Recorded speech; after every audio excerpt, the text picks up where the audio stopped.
Good evening, everyone. I see the time is 5:30. It is Monday, June 16th, 2025, and I'd like to call this regular council meeting of the Harrison Village Council to order.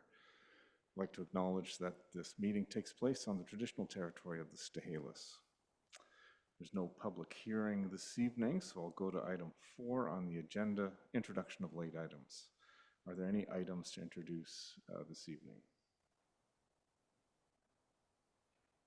Seeing none, I will move to item 5, approval of the agenda. So moved, Your Worship. Moved by Councillor Faccio, seconded by Councillor Vital. Discussion to the motion. Seeing none, I'll call the vote. All in favor? And that carries. Councillor Schweinbenz, I see your hand. Thank you. Item 6, are there any declarations this evening regarding a conflict of interest for anything in the agenda? Seeing none, I'll move to item 7, adoption of council minutes. Moved by Councillor Jackson, seconded by Councillor Vital. The council minutes of June 2nd be adopted. Is there any discussion to that motion? Seeing none, I'll call the vote. All in favor? And that carries unanimously. Item 8 in our agenda is business arising from the minutes. Is there any business arising from the minutes this evening? I don't see any. I'll move to item 9, which is delegations and petitions. And we have a delegation from Agassiz Harrison Community Services and Ms. Diane Jansen, Executive Director. Leave it to you and to introduce those you brought with you for this presentation this evening.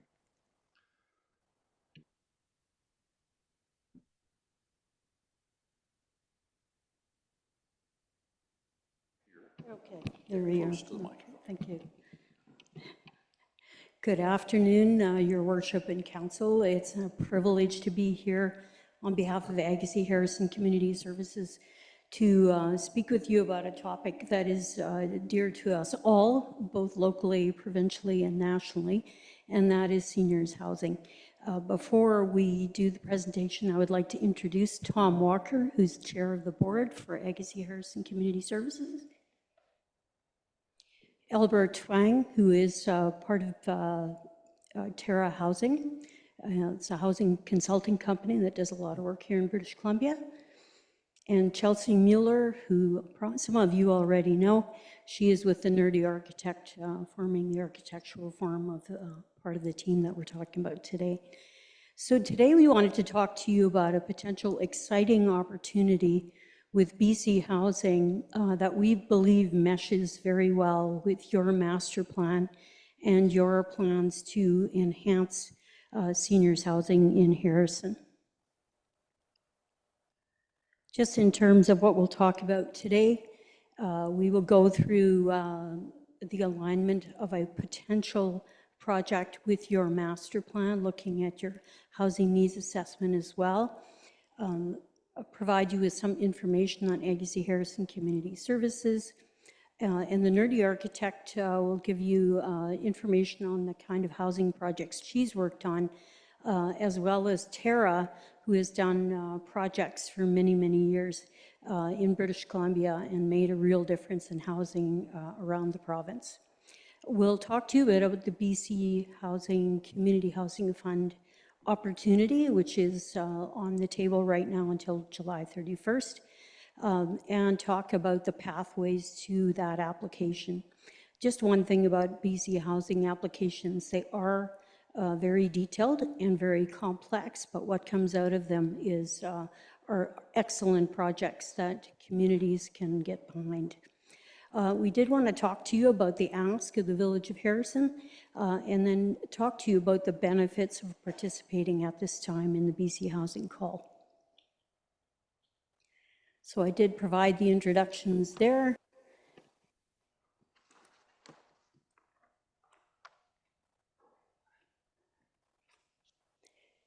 So we believe that what we're talking about today aligns very well with your housing needs assessment, which was recently conducted. And it stated that a total of 23.2% of our seniors are in core housing needs in the Fraser Valley Regional District. Households, these are households deemed to be in the core housing need in addition to spending more than 30% of their household income on housing. Households cannot afford suitable and adequate housing in their community.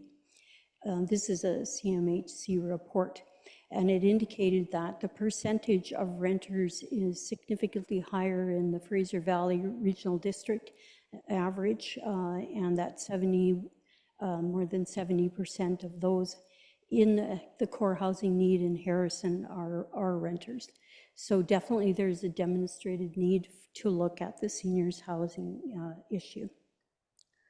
Talk a little bit about the master plan, which we've all had the privilege of reading, and really believe that what is being proposed today can really assist in addressing some of the senior housing needs and in the way that you would like to see that move forward. So the community has a need for seniors housing, and its desire is to develop the community lands to accommodate the need. Partnerships with the Village of Harrison for a model use building is possible within the blended funding streams. The final location of the building is to be agreed. So what we're talking about here is not indicating where seniors housing would go, but rather to explore what would be appropriate. The council has a desire to develop the site from south to north. Parking is to be thoughtfully managed. Community engagement and consultation is integral, and this is what we would like to propose to you as well. And a protection of public views is important, as is open space and landscaping is desired.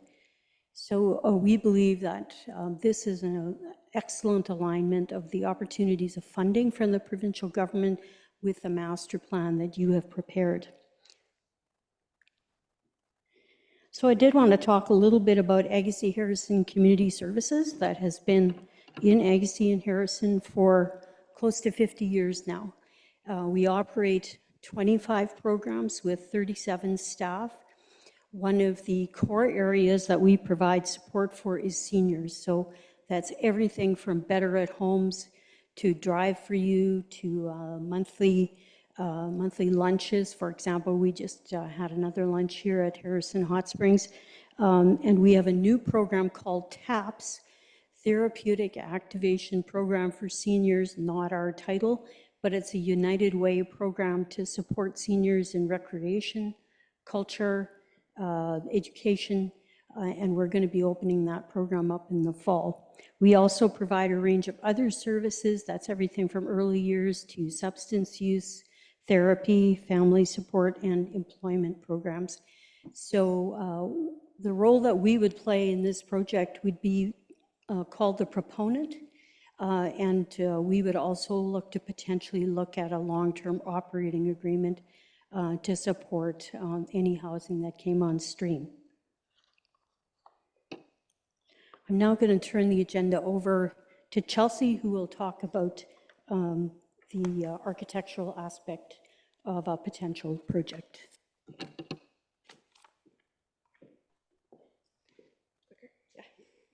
Hi, everybody. Thank you so much for letting us this opportunity to speak with you. My name is Chelsea. I am the Nerdy Architect. It is my practice. I have been practicing in the Chilliwack region and the Fraser Valley region for a solid 8 years now, and a range of different housing. The project up on the screen was just finished in January. This one is located on Shackton land, First Nation land. And why I think it's relevant is it responds to the needs of the community. And I just wanted to express that any design that comes out of what we are endeavoring to do will be very community-centered, and it will speak to what we hear and what we gather. When you speak of seniors housing, it can range from community to community, and for Chackton, elder housing was critical, and there was a whole host of things of being able to can in your space, so your hood vent is a little higher. It gets down into some detail. So yeah, just looking to bring that level of care to the design, and yeah, and connect with the community. Yeah, that's it.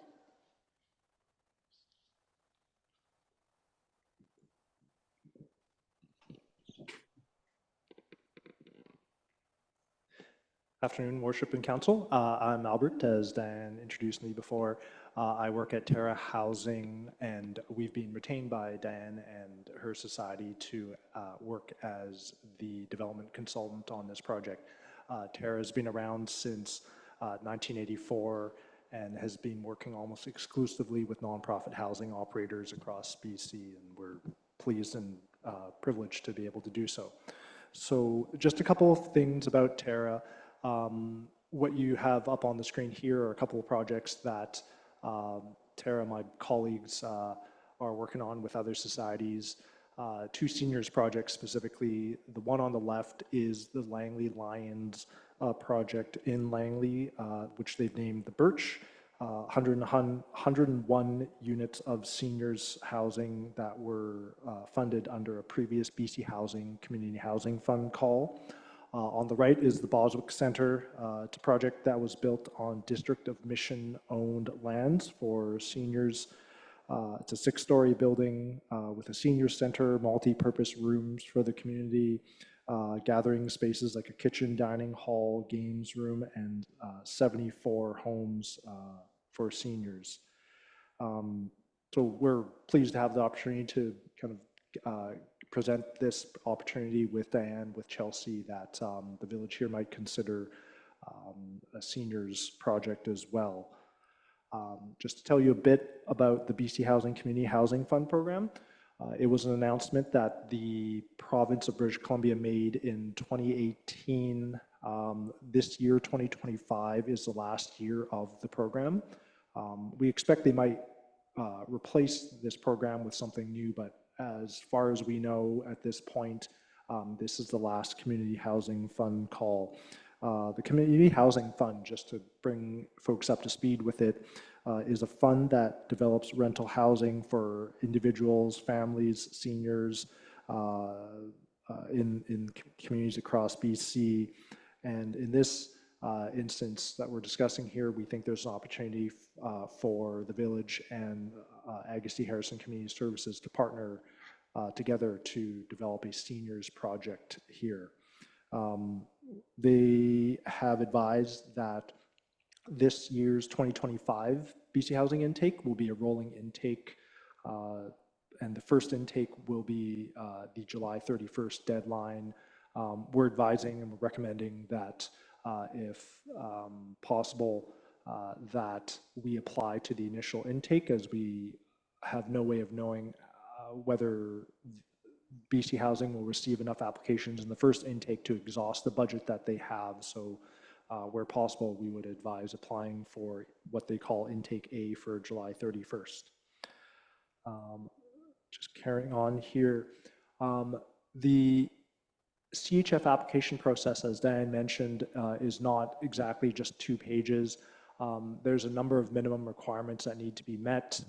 The proponent, in this case would be AHCS, would need to carry out some due diligence on the site. There needs to be a capital budget, a notional capital budget submitted with the project, as well as an operating budget. The proponent needs to demonstrate that they have a path towards having control of the site, whether it's freehold or a long-term lease, amongst other things. The application on July 31st is, if successful, doesn't constitute a final commitment to the project.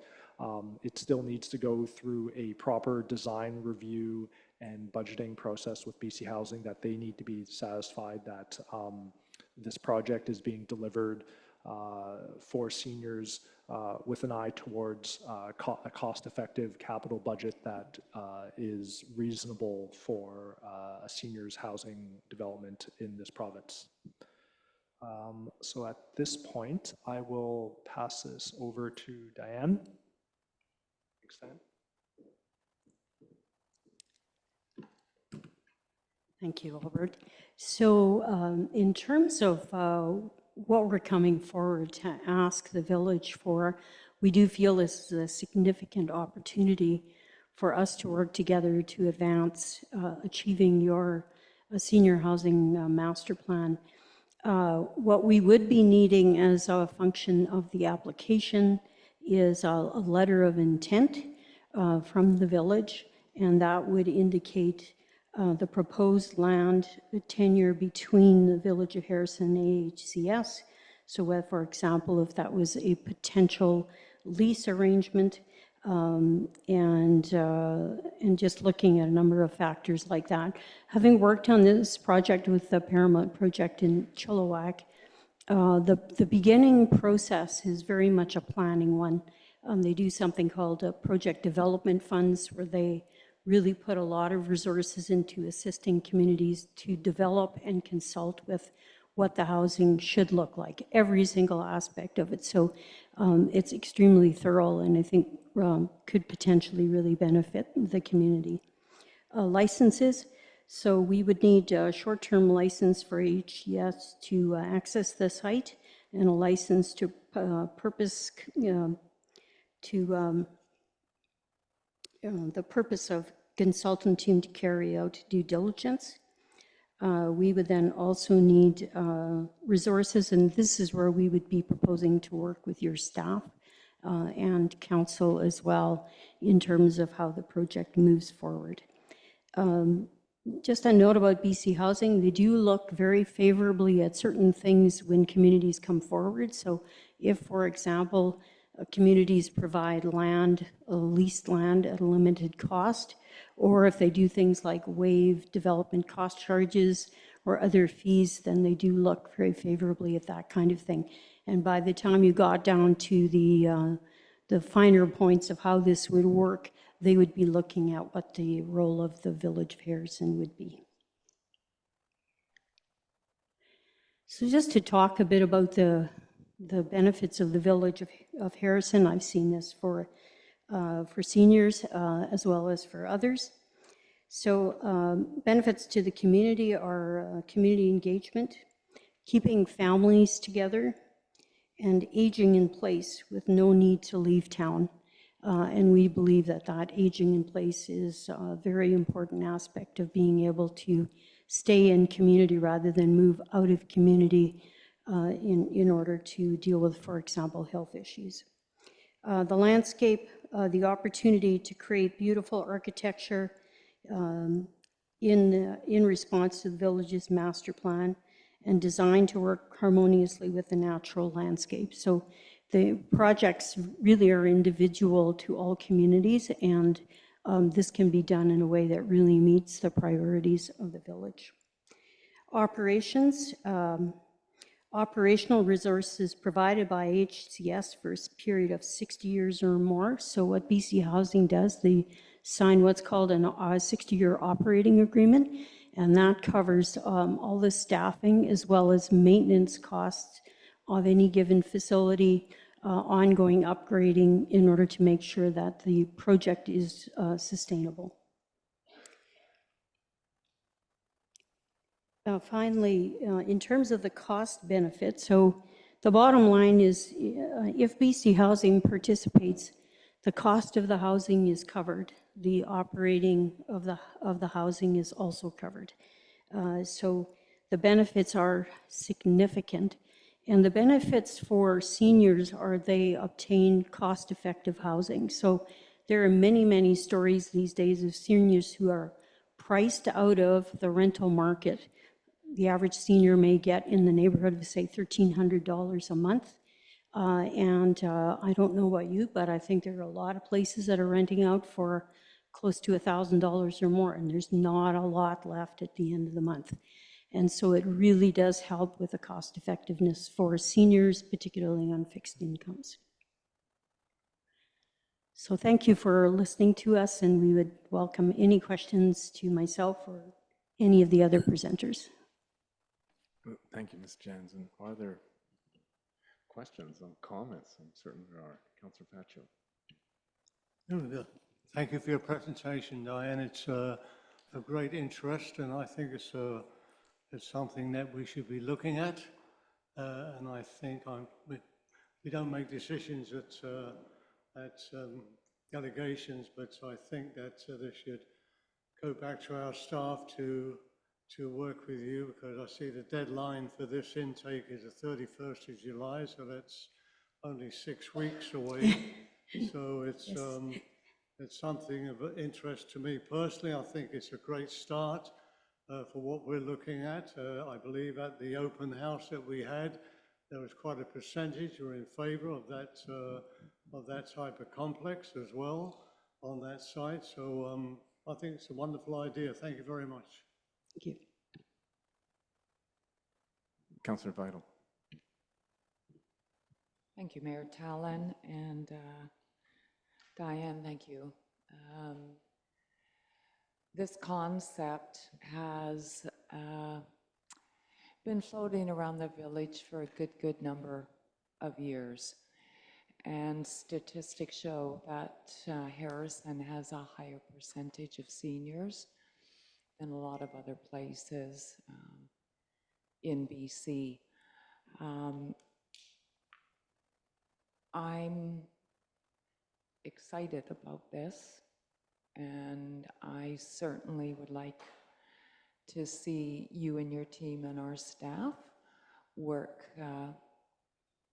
closely, and hopefully we can make this become a reality. Thank you. Councillor Schweinbitz, I see your hand up. Well, thank you, Mayor Tallon. Thank you for the presentation, Diane. Question maybe for Mayor Tallon, is it possible to get more up-to-date data? The data that was presented was from 2012 on the needs assessment for the core housing for seniors. Perhaps Mr. Cossey has a comment on that. Thank you, Councillor Schweinbitz. Mr. Cossey's in the room. He's getting his mic. I think he might be able to offer some guidance on this. Yes and no. We are talking about seniors housing a little bit later this evening with respect to the OCP update requirements. So this is a nice segue into that type of project. What we have right now, I understand in 2021 is about 60, I just was looking at it, I'm sorry, bear with me. 32.5% of the population in Harrison is over 65. So, and then we've done some population projections forward to 2031, which include that the population in Harrison is aging. Okay. Mayor Tallon, if I could follow up. Diane, do you have a sense of what kind of health needs these people may have? We don't have any health infrastructure, nurses or doctors in the area. Would this be for like sort of stage one in terms of just getting healthy seniors to a place that they can afford and stay in our community until they have more complex health needs? So I think the benefit of the project is to define that kind of thing. So just to build a little bit on some good work that the Village of Harrison is doing, including opening up its primary care facility. So this could run all the way from independent living to assisted living to beyond, and it really does depend on how it is the arrangement could be structured. For example, in the project I worked on in Chilliwack with the 58 seniors units, that's independent living, but home care is permitted to come in there. And what that does when you allow people to live independently but get home care, it can keep them in the community and in housing for many, many years before they actually even need to move to the next level. But I think what this project does is defines exactly what that might look like. And we would look to speak to people like Fraser Health or the Healthier Aging Committee that is very active here in the Village of Harrison. Okay, thank you. And Mayor Town, lastly, and maybe this is a question for CAO. The reality is we're not getting together as a group for another 4 weeks. And the rolling intake is due at the end of July. I think we need to give this organization some runway to make some decisions and do some research and make the application to the province. And I'm wondering if we should make this decision this week. Thank you, Councillor Feinbens. I think we'll see how the conversation goes. There's probably opportunities to pencil in some different meetings that aren't on our regular council meetings if we want to advance this. Councillor Jackson, anything to add to the comments so far? No, I'm all in favor, absolutely. I think this is a really interesting opportunity. It comes at a really, I think, a unique time.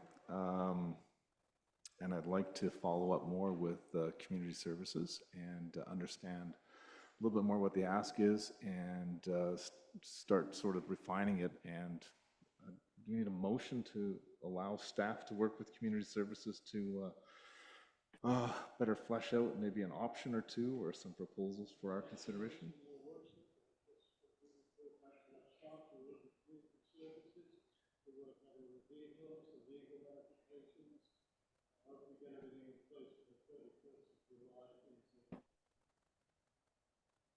Motion by Councillor Fascio to enable staff to try and bring something back. I'd like to advance it, well, yeah, so we can meet the July 31st intake date. I think that's good. Seconded by Councillor Jackson. Any discussion on that motion? I'll call the vote. All in favor of that? And that carries unanimously. Ms. Jansen, I think I just signed off yesterday or this morning on a age-friendly committee meeting agenda for later this week. That's right. And I'd like to extend an invitation to you and your team as available to come and make this presentation to our age-friendly committee. And we'll get that dates and time and location and see if we can coordinate that with you and your schedule. Yep, we'd be delighted to do that. Thank you. Thank you for your time. Really interesting opportunity for the village to consider, and we look forward to working further. Thank you. Thank you. Thank you.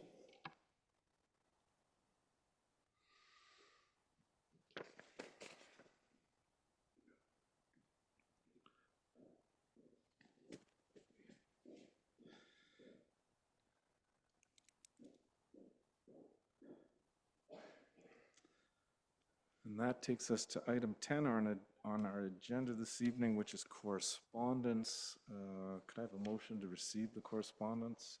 Moved by Councillor Jackson, seconded by Councillor Vital. Discussion on that. Call the vote. All in favor? That carries. Is there any business? Item 11. Any business arising from correspondence this evening? Councillor Vital. Thank you, Mayor Talon. Regarding item A, a letter from the Fraser Valley Regional District with a request to establish a sub-regional service area for the new Letsamot Aquatic Center.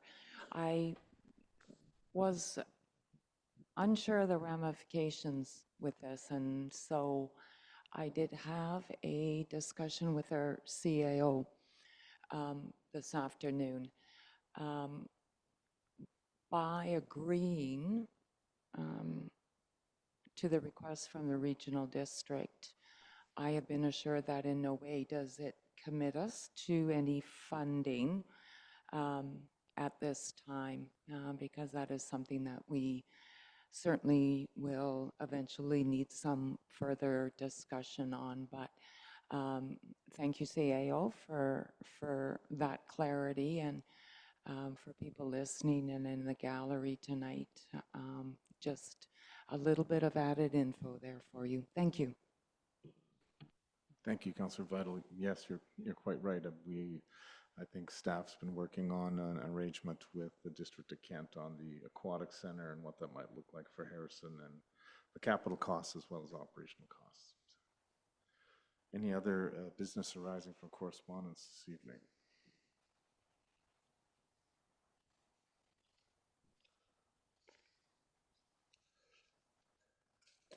Seeing none, I will move to the next item on our agenda, which is reports from councilors.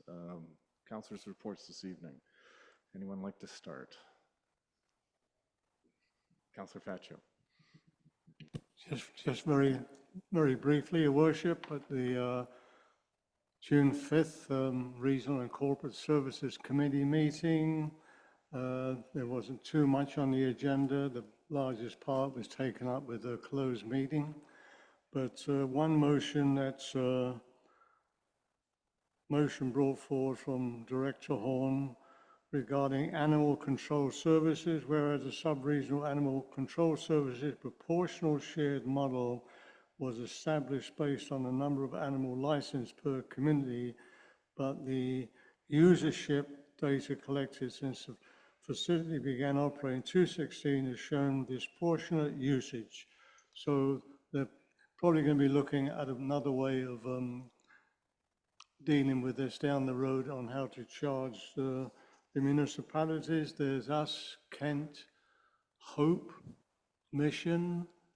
I think that's it. That's in the and Chilliwack. That's in that under the dog control. So basically, that was the main issue that's coming up at the next regular meeting on next week.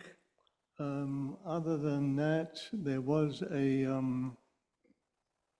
also a letter from the District of Kent to the Regional District that the Fraser Valley Regional District Board support the District of Kent's request to provide building inspection services for the Shem First Nation. That's the end of my report. Thank you. Thank you, Councilor Faccio. Councilor Vital. Thank you, Mayor Tallon. On June 4th, I attended a Citizens Advisory Committee meeting at Mountain Institution, and as you notice, there is a notice of motion that will be read out at the end of this meeting regarding some possible reconciliation project. June 11th, I had the privilege with Mayor Tallon and our operations manager of having a tour of the ECOM facility on Pender Street in Vancouver, which is the main 911 answering point for a lot of BC, and also responsible for dispatch services for both our RCMP and our fire department. I was thoroughly impressed with the tour. I had been there before, but certainly I think Mayor Tallon and our operations manager certainly got a clear overview of the governance structure and the working of ECOM. We also had the opportunity to view the actual call taking and dispatch center for police, and also for what is called the fire pod. And it certainly brought back a few memories for me, Mayor Tallon. And on June 12th, I attended a webinar regarding some proposed updates regarding closed meetings. And that's my report, Mayor Tallon. Thank you. Thank you, Councilor Vital. Councilor Jackson. Thank you, Your Worship. I'd just like to say that Communities in Bloom has now selected 2 Gardens of the Week. Their signs are up. We look forward to a very successful year. The judges are coming next month. So somebody may be coming around and knocking on your door and want to provide you with the Garden of the Week. So keep it open for us. Thank you. Thank you, Councilor Jackson. Councilor Swinbanks. Hi, thanks, Mayor Tallon. I'll be brief. First of all, I'm not in attendance tonight, but I wanted to send my greetings from my family to all of yours from Grimsby, Ontario. We've got a beautiful weather here today. although it's getting a little bit late at night, so I certainly don't miss those late council meetings. And I also wanted to report or just comment on something Councillor Jackson said. And I just kudos and congratulations to his committee, the Community in Bloom, for the gardening day that they had along the lagoon a couple of weeks ago. What a great result. What a great fun, fantastic day that was. And hopefully generations of gardeners will be inspired to do something because of that garden. So thank you. Thank you, Councillor Schweinmans. Item 13 on our agenda is reports from Mayor. June 4th, I attended an Environment Committee meeting. June 5th was a resort, RCC, Resort Community Collaborative Mayor's meeting, just touching base with the other mayors of the resort communities in the province. It was a good meeting just to see what's going on and sort of understand what their pressures are and what's happening for them as we move into summer. On June 11th, the ECOM, tour of the ECOM 911 facility with Councillor Vital and our Director of Operations. Interesting, very interesting to see how it works, a sample of how calls are received and in challenging circumstances. Really interesting to see the professionalism and dedication there of the many people that work there hands-on in handling 911 calls in the province. Takeaway for me was it's not all even, and I think the ECOM 911 with trying to rationalize their governance structure and look for a way for some provincial consistency and standards in how 911 calls are answered. Not all calls go to this dispatch center. There's exceptions, and some ambulance goes there, but not fire, and some fire goes there, but not police. So it's they keep track of it, but it does raise some questions if there's opportunities on a for province-wide approach to handling these things, handling 911 calls. Very interesting, though.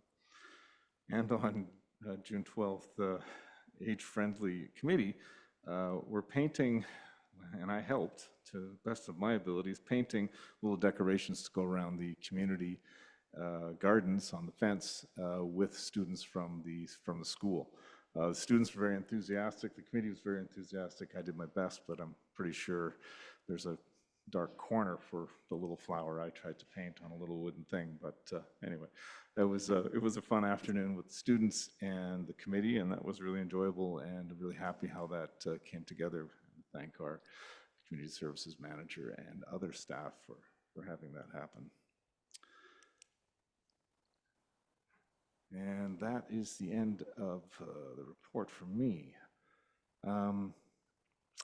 Reports, item 14 on our agenda, reports and minutes from committees and commissions. There is a couple here. Corporate Officer, would you read them off in the right order? Thank you. There's one set of minutes for Council's consideration for information today.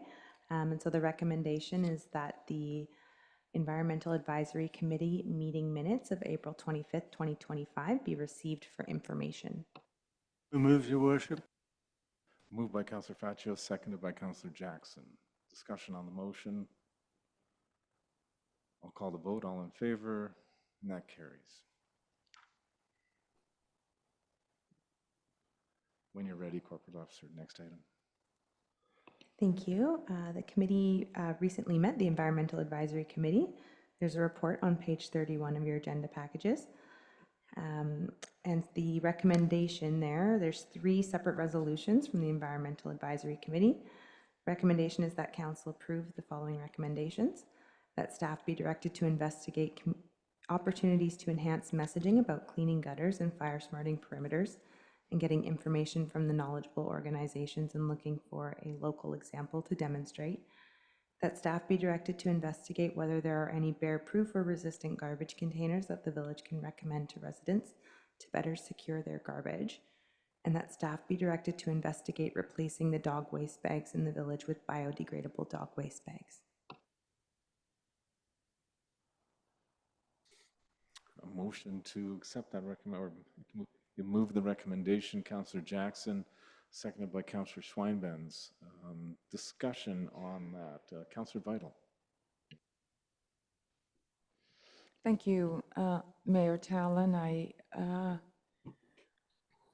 support the recommendations from the advisory committee. However, I would like to caution staff with the second bullet.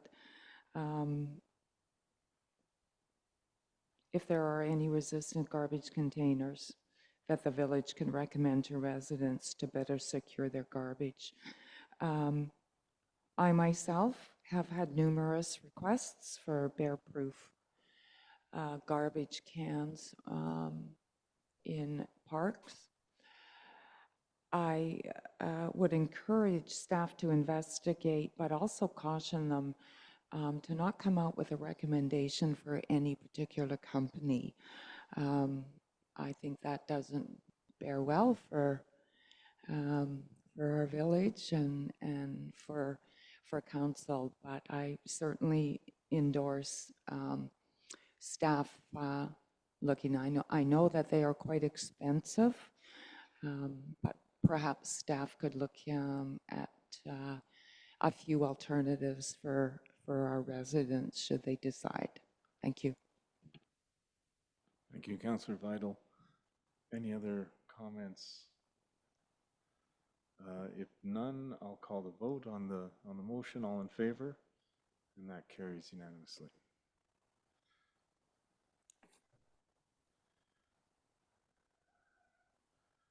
And that will take us to item 15, reports from staff on our agenda. Corporate Officer, when we get to that.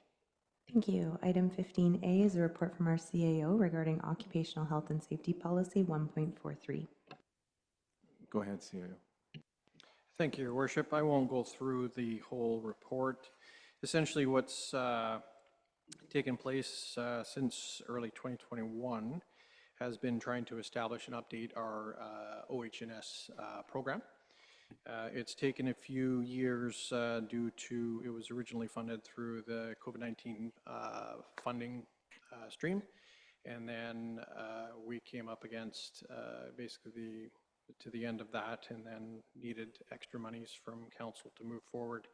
So we're now in a space where we can establish our new program. But with that program, we would like to establish a policy, OH&S safety policy that is adopted by council.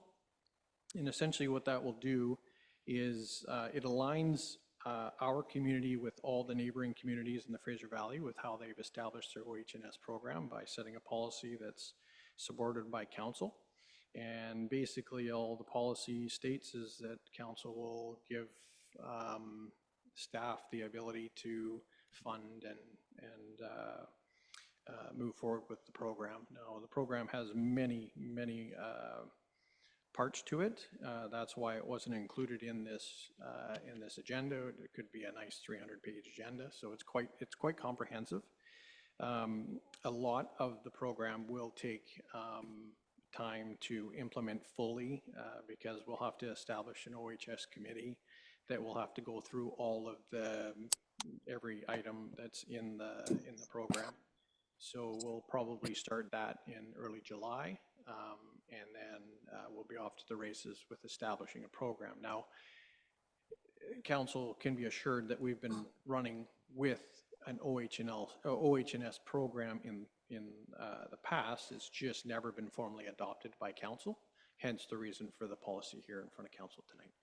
So the recommendation that is in front of council this evening is that the Occupational Health and Safety Policy 1.43 be adopted.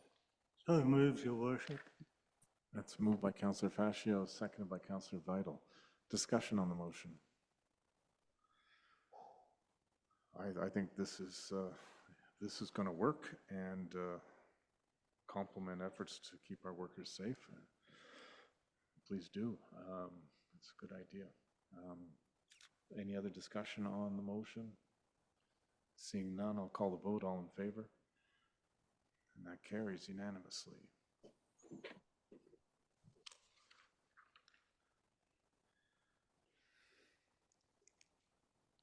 Next item, Corporate Officer.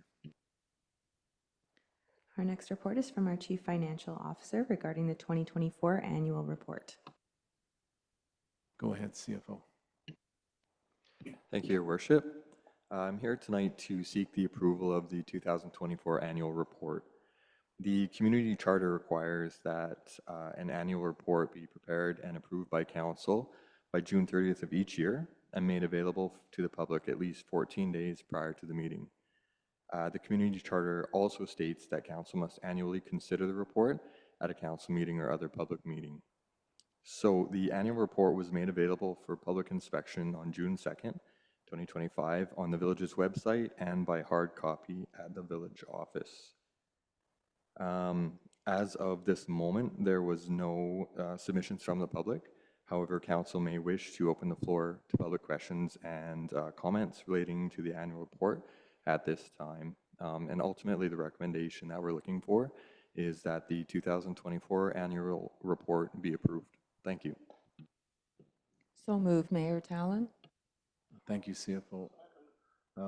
Moved by Councillor Vital, seconded by Councillor Fascio. If I wanted to open the floor for comments from the public, is it after the motion's been voted, or can I get some guidance on that? I know we had an active motion on the floor. Thank you. I think the intent of opening up the floor for comments is to do so before approval of the annual report. So even with the motion on the floor, you could suspend debate momentarily to open up the floor and permit comments on Zoom as well.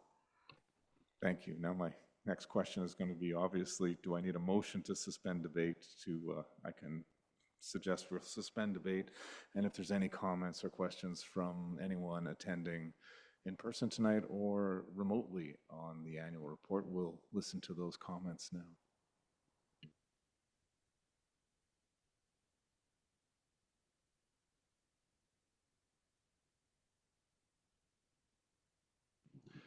Is that an invitation to ask questions, Mr. Mayor? I've opened the floor for comments from the public, anyone attending in person or remotely, if they have comments on the annual report that's in front of us. Well, I could certainly comment, but I would also like to ask some questions and get answers when I do so. Is that part of what's happening here? Please proceed with your statement and we'll see what, I can't predict if we'll have answers for questions, but if you have comments or questions, please submit. Certainly. Well, my first comment, Mr. Mayor, is that I'm very disappointed that again, this council has taken a backward step in involvement of the community and disclosure. When Mr. Gordon Campbell introduced this new legislation, he made it clear to all of us concerned, and I was involved in this construction, that he expected councils to act more like corporate organizations, have an annual shareholders meeting, and be open and honest with the shareholders and invite more input from the shareholders. My disappointment comes from the fact that when this annual report was announced, I went to the village office and asked for a copy. In all my time in Harrison, copies of the annual report have always been available to the public at the village office that we could take home and peruse at our leisure in the privacy of our homes in order to understand the finances of the village. This Mr. practice Allen, that you have adopted, Mr. Allen, Mayor. Mr. Allen, just, do you You're have a asking for comment comments. on the content of the annual report?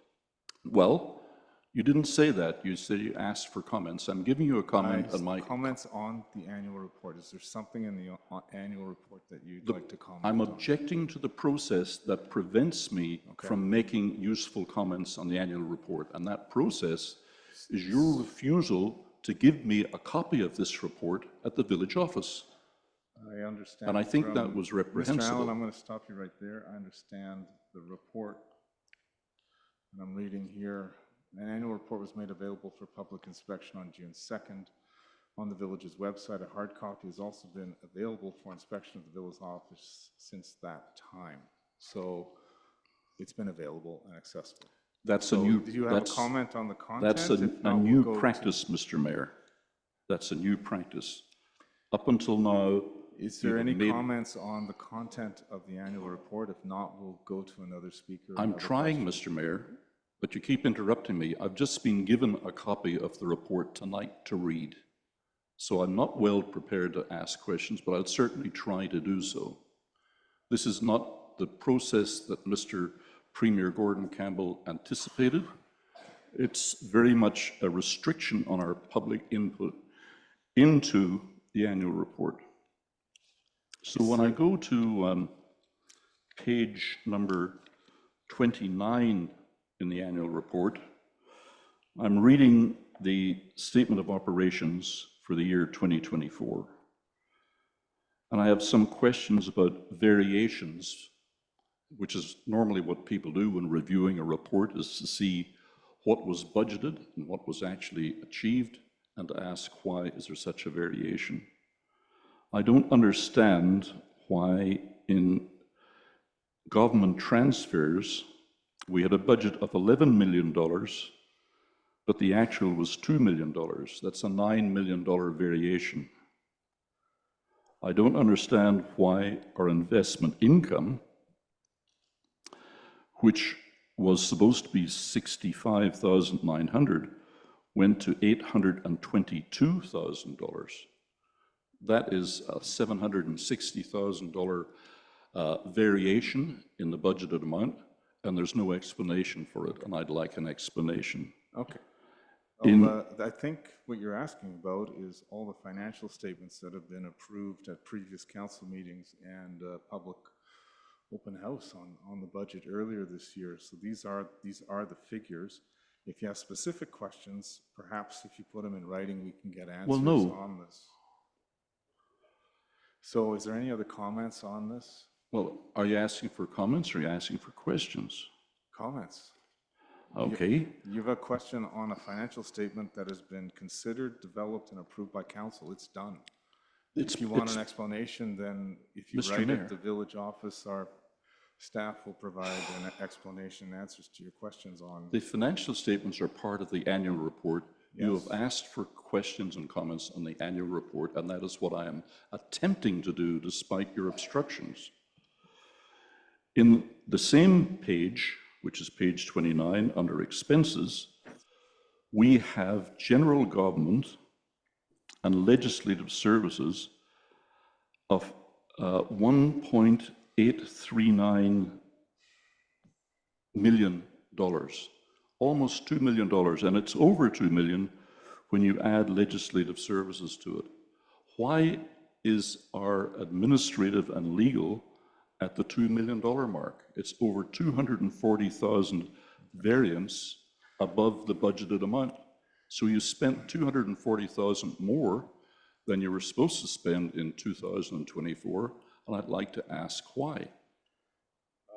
If you put that question in writing, and I see people taking notes right now, we will endeavor to get you answers to those questions. If your questions are relating to the financial statements in this report, then I think it's best that they just be put in writing, and we'll endeavor to get you answers. But Are Mr. there Mayor, any other most of the comments report on is financial statements. If you take out the financial statement, there's nothing left but a few pretty pictures and some fluff. So the purpose of the annual report is largely a financial report. Any other comments on the annual report, Mr. Allen? Well, yes. I think Well- this annual report fails Okay. You know what, then, not hearing any other comments on the report, it's, you've summarized, if I can summarize, you don't like the process that's been produced. You don't feel it's been somehow meeting some expectation you have from a former premier. With that, are there any questions? From So are you anyone cutting me off participating? now? Yeah, I think we're done. I've listened to your comments for 6 minutes, and I'm going to ask if there's any questions on the comments on the annual report from anyone participating remotely. Well, Mr. Mayor, that just proves my point. You're not interested in hearing from the public. You're not interested in answering questions. Is there any questions? You're not from, interested in comments. Is there any other questions from that? Comments? Pardon me? So with that, we're back to our motion to accept, let me get the words right, accept the annual report. Approve the annual report. Any further comments on that? Seeing none, I'll call the, oh, sorry, Councillor Vital, you have, sorry, I didn't see your hand. Go ahead. Thank you. Mayor Talon, I just want to express my thanks and appreciation to staff for an excellent annual report. It is very easy to read and very easy to follow. So well done. Thank you. And I, for one, also, I echo that. I find the visuals explaining what the village does incredibly helpful. Not everyone is well versed to look at tables and spreadsheets and columns of numbers, but the graphics certainly help tell a story about what the village was doing last year, and much appreciated. Councillor Faccio, comment. Just brief comment, Your Worship. Thank you. My appreciation to our staff. I've dealt with annual reports for the last 30 years, and this is one of the best I've come across. And I do like the addition when they've added how many council meetings, how hard the council works for the community.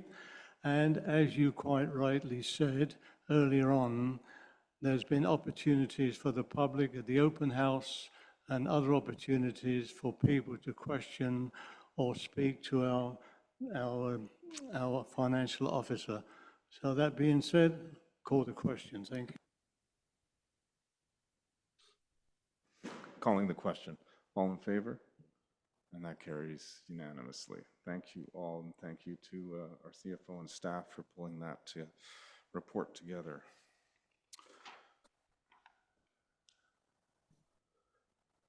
Next item, Corporate Officer. Our next item is a report from our Chief Financial Officer regarding Council Remuneration Review Update. Go ahead, CFO. Thank you, Your Worship. I'm here again tonight to provide some updates on the Council Remuneration Research and Request, Council's direction on next steps. So basically at the March 3rd, 2025 Council meeting, staff brought forward a report comparing Council remuneration with similar sized municipalities. However, that report was quite limited to the information available at that moment. Subsequently, staff received direction from Council to research hiring a consultant to bring a more comprehensive comparison report back to Council with options. So staff contacted an external consultant to discuss the project. Consultant provided a few pieces of recommendation.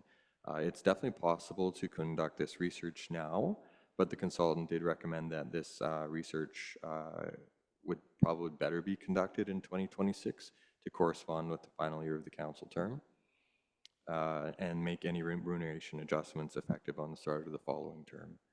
Also, it will be challenging to get an accurate comparison base for every single piece of remuneration because they're all different, handled differently in different municipalities.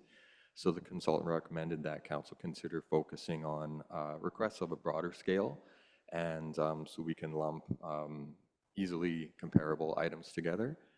High-level cost estimate of having an external consultant complete this type of work is between $8,000 and $12,000, and basically that would include surveying sample municipalities, compiling data, and preparing a report with a recommendation.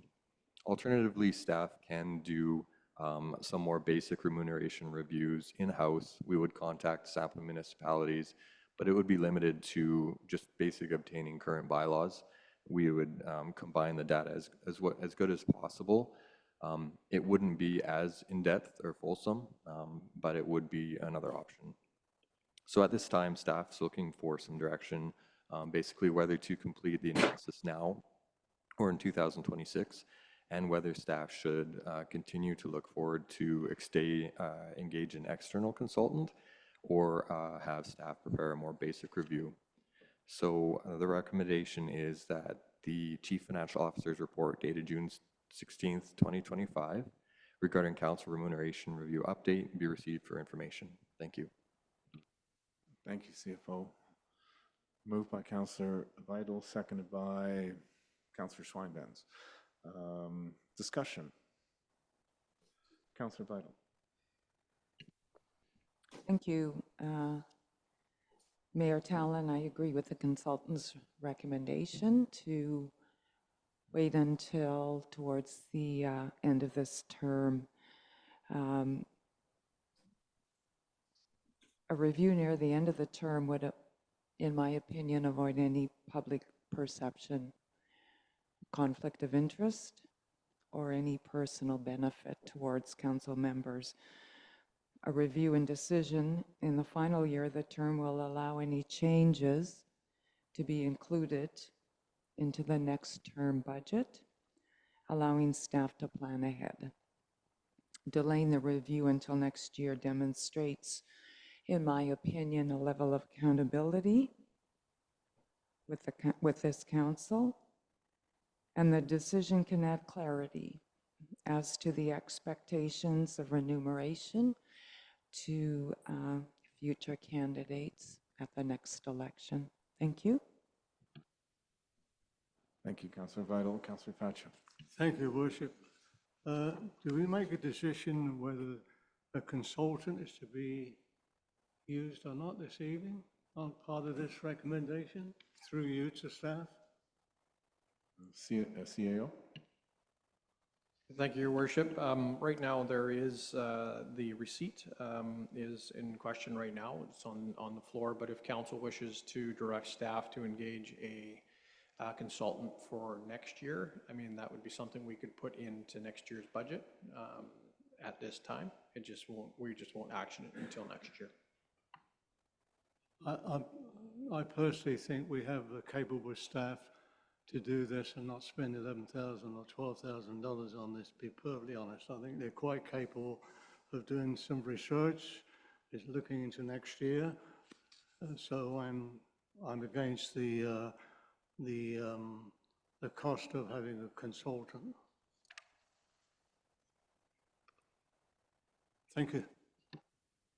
Thank you, Councillor Facio. I agree. If I recall, the report we had couple months ago showed our remuneration is right in line with a number of other directly comparable municipal or local governments. So no fires to put out, no problems to solve from my point of view. I think our compensation is in line, and I concur. I think our staff are fully able to do a comparison and make some recommendations in the following year. Councillor Jackson or Councillor Schweinbenz, I see your hand. Thank you, Mayor Talon. Yeah, I agree. I'm not so sure that we need a consultant. A consultant will certainly lead more credence to this process, but we have capable staff, and if we get in some issues, we can always get a consultant. So I'm in favor of waiting till next year and doing it ourselves. There's one other thing I wanted to mention, and now that I'm in Ontario, I want to make this point. And the municipalities in Ontario can elect, and most do, to allow their councillors and mayors the opportunity to put their pensions into something called OMERS, which is the Ontario Municipal Pension Plan. It's quite a large plan. And it's not a lot of money that's going to go into a pension necessarily, because the salaries are low. But you've got a situation like in this room tonight, where you've got people who have put in up to 1 and 2 and up to 3 decades of service, and their salary contributions that they've had over the last up to 30 years don't even apply to a pension. And I think that's a problem in BC that the entire province needs to solve. Thank you. Thank you, Councillor Schweinbenz. Interesting point. Councillor Vital. Thank you, Mayor Talon, and through you to Councillor Schweinbenz. Councillor Schweinbenz, I hear your comments, and I hope you'll be pleased to know that this is an agenda item for UBCM. Where it will go, I have no idea, but I know that there are discussions at the UBCM level regarding pensions and benefits and pensions for elected officials. Thank you.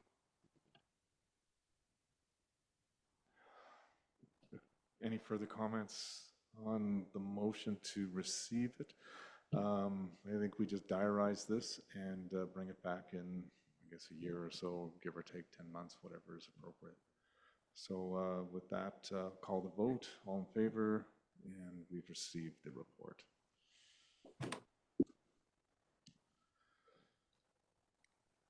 Next item, corporate officer.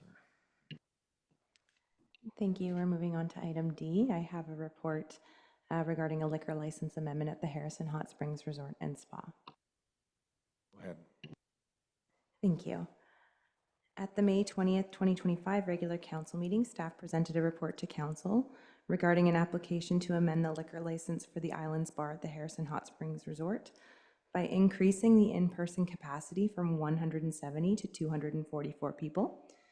At that time, council directed staff to prepare an impact analysis, refer the application to the Agassiz RCMP, and proceed with a public consultation process. On May 22nd, 2025, the village posted notice about this application on its website and notice boards and mailed out letters to properties within 30 meters of the hotel. Submissions were accepted until June 5th, 2025. Attached to this report is an impact analysis completed by Mr. Cossey. With respect to public input, the village received 2 comments in oppositions and 2 comments in support. Commenters in support of the application stated that it would attract more business and improve the quality of services, and the village should explore other opportunities to support tourism. Commenters opposed to the application stated that this application will increase noise and disturbances, strain parking, and increase public intoxication and reduce the quality of life for nearby residents. This application was referred to the RCMP, who commented that there may be an increase in calls for service for disturbance-type files. The applicant has advised that there will not be any structural changes to the proposed liquor primary space. The only proposed change is to add not fixed and movable planters. Under Section 71 of the Liquor Control and License Regulation, Council may now, after having gathered the views of residents, make a recommendation as to whether the application should be approved or rejected. If Council recommends approval, the LCRB must take that into account, but is not obligated to approve the application. However, if Council recommends that the application not be approved, then the LCRB must not approve the application. The recommendation is that Council recommend that the Liquor and Cannabis Regulation Board approve the Harrison Hot Spring Resort and Spa's application to increase its in-person capacity. Move, Your Worship. Moved by Councillor Fascio, seconded by Councillor Jackson. Any discussion on this motion? Seeing none, I'll call the vote. All in favor? And that carries unanimously. Next item, corporate officer. Thank you. I have another report regarding liquor license amendments, this time for Milo's Greek Taverna and Black Forest Restaurant. Please proceed. Thank you. I'm not going to read out the entire report. It follows a very similar structure as what took place in the last report. Again, there's an impact analysis there. The difference with these applications is that it is to extend the hours of liquor service until 2 in the morning each day. Both applications received 1 written submission in support and 1 in opposition. Comments in support stated again that the village should continue to look for ways to support tourism, allowing licensed street vendors and offering more flexibility. Comments opposing the application stated that most restaurants stop serving around 10 or 11 p.m. Patrons are not typically eating until 2 a.m. Therefore, the applicant should be seeking a liquor primary license, as it will turn into a noisy outside bar besides hotels and residences. Again, both these applications were referred to the RCMP, and they did not have any concerns. With respect to the applicant, they advised that they do not plan to extend their regular hours of operation and only wish to extend their liquor license hours to permit larger parties on special occasions excuse me, later into the evening. Currently, the Black Forest restaurant is open until 9 p.m. and Milo's is open until 9:30 p.m. daily. And so the recommendation is that council recommend that the Liquor and Cannabis Regulation Board approve the applications to extend the hours of service at Milo's Greek Taverna and Black Forest Restaurant. So move, Mayor Talon. Moved by Councillor Vital, seconded by Councillor Jackson. Discussion on the motion. Councillor Schweinbenz, I see your hand. Thank you, Mayor Talon. I struggled with this one, to tell you the truth, and I know that the proprietors of these two restaurants are about as safe and fair and professional as we have in this village, probably the best in the valley.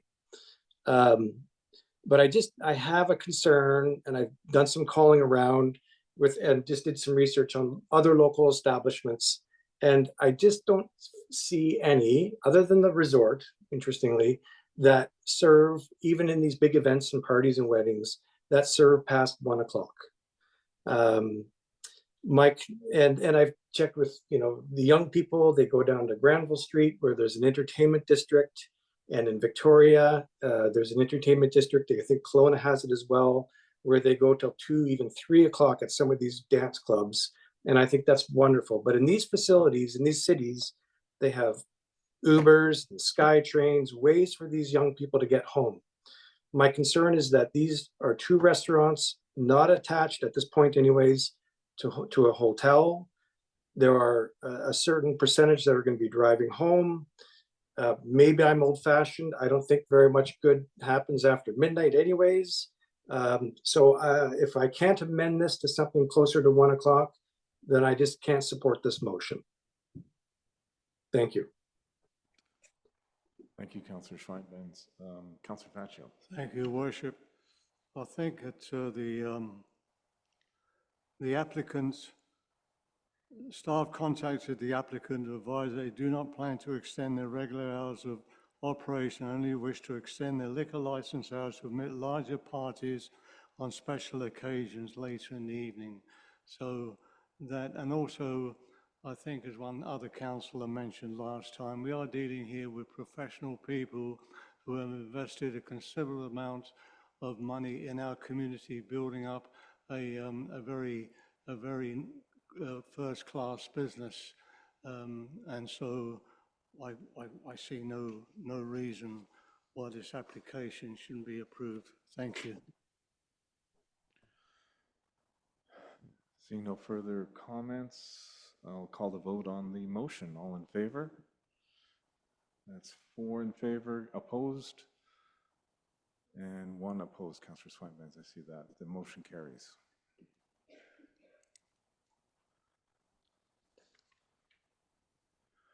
Next item, corporate officer. If your voice permits, because I can tell you're running out. My apologies for my voice. I should have mentioned something at the top of the meeting, but I'm recovering from a very nasty cold, so I'm a little froggy, but I'm going to power through. So I have another report regarding the Environmental Advisory Committee. So the Environmental Advisory Committee's terms of reference permit 7 members, including the council appointee. On June 4th, 2025, Sherry Norris resigned from the committee. As the committee only had 6 members prior to her resignation, there are now 2 vacancies. And so staff are seeking direction from council that staff be directed to put out a call for Environmental Advisory Committee applications. Thank you. Motion to that effect. Moved by Councillor Faccio, seconded by Councillor Jackson. Any discussion on that? Seeing none, I'll call the vote. All in favor? And that carries unanimously. And we have thanked Ms. Norris for her contributions and time on the committee, and we'll miss her, but we wish her well. I think we're at item G, corporate officer. Yes, item G, I have a report regarding smoking debris disposal. Please proceed. Thank you. At the February 18th, 2025 regular council meeting, council considered correspondence from a resident, which is attached to this report for reference, regarding smoking debris disposal in the village. And at that time, council directed staff to come back with some proposed amendments to park regulation bylaw. More recently, at the June 2nd meeting, council also directed staff to review existing signage along the beach and Esplanade Avenue regarding the prohibition of smoking tobacco and marijuana products. Section 7 of Park Regulation Bylaw states that no person shall throw any stones, glass, bottles, cans, or litter on any beach or park or in the water adjacent. And further, Section 17 prohibits the smoking of any tobacco, cannabis, electronic cigarette, etc. As per Bylaw Notice Enforcement Bylaw, an offense under either of these sections can be subject to a $100 fine. And while smoking debris is not specifically contemplated by the bylaw, disposing of cigarette butts improperly would be considered littering, contrary to Section 7. After consulting with the village's bylaw enforcement officer and reviewing other local government bylaws, and also reaching out to some other local government bylaw enforcement officers about their success with those types of bylaws, staff are of the opinion that this matter is sufficiently addressed by the current wording of the bylaw. A higher fine could be imposed. However, even in municipalities with a higher fine, it's not very often that the fine is actually issued. And even the village has only issued 2 tickets under the park bylaw since 2020. Typically, if the bylaw enforcement officer witnesses an infraction taking place, a conversation focusing on education will resolve the issue. If the village wanted to explore a bylaw specifically for smoking, it would have to consult with the regional health board or the medical health officer under the public health bylaws regulation. Given that smoking is prohibited throughout the village in public places, installing smoking receptacles could be seen to contradict the intent of the bylaw. However, people have been known from time to time to contravene the bylaw, and so staff will be looking at purchasing wall mount smoking debris receptacles to affix to garbage cans. And additionally, we've been increasing communications and of course plan to increase signage in accordance with that recently passed council motion. And so the recommendation is that the corporate officer's report dated June 16, 2025 regarding smoking debris disposal be received for information. Thank you, Corporate Officer. The recommendation, Your Councillor Worship. moves that. Is there a seconder? Seconded by Councillor Jackson. Discussion on this. Councillor Fascio? Thank you, Your Worship. Personally, I'm against the dispensers. Seen these in other communities. They become, to me, it's like a filthy habit. These dispensers, they get very, if you want to keep them hygienic and looking nice and clean, it's a constant cleaning situation. Our crew would have to do this. When it rains, they get terribly wet and messy.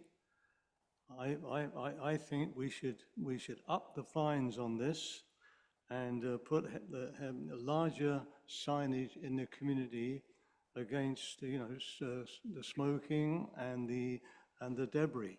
I cannot see this. First of all, I'd like to thank Mr. Gisborne for his report, a very good report, and I appreciate it very much, but I don't think this is going to help much in reducing our crews going around every morning with their picker-uppers for the dog butts. Public should be responsible, and this is a responsibility they should adhere to.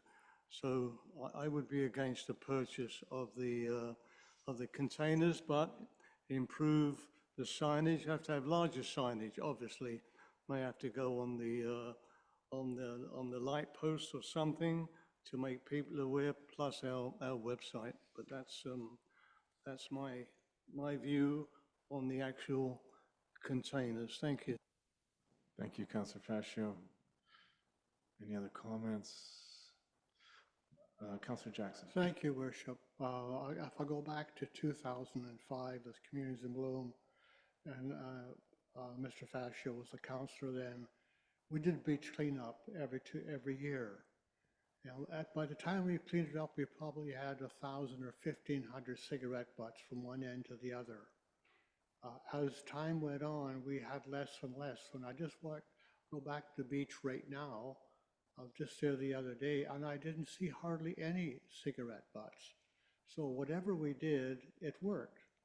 And I think might be just a good idea to leave it well alone and carry on the way we were, because I just don't think that we have the smoking here anymore that we did.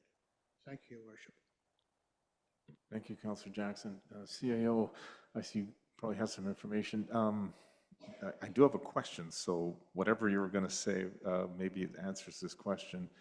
Are our staff that are cleaning up the garbage cans and servicing those, are they seeing a lot of cigarette butts put out around the garbage can, or we had fires in any of the garbage cans that we know of? And having a proper cigarette disposal, something there would help.